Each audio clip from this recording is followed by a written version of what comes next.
there's violent felons that are housed there that we're having to move. New at 11, the Sacramento County Sheriff's Office walking us through a major operation that happened in just the last 24 hours. The threat of flooding forced them to evacuate the Rio Cosumnes Correctional Center on Bruceville Road in Elk Grove. More than 1,000 inmates were taken to nearby correctional locations. There's a lot of security concerns of moving one. Now you multiply that by 1,100 with a time constraint and fighting Mother Nature at the same time.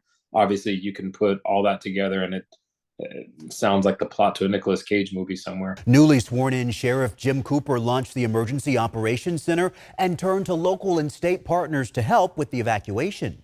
Very short honeymoon, but we're very ready. So I'm very fortunate to be proactive in this evacuation rather than having to wait for disaster to come to our doorstep. The sheriff's office says the threat of flooding grew as the weather got worse over the holiday weekend, with the road starting to erode near the facility. So they decided to evacuate all inmates and staff, launching the Emergency Operations Center to help with coordinating the dangerous operation.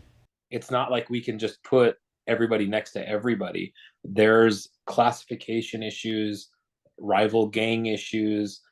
We've got to separate folks for a myriad of reasons. Throughout Sunday afternoon, all 1,075 inmates along with staff were evacuated.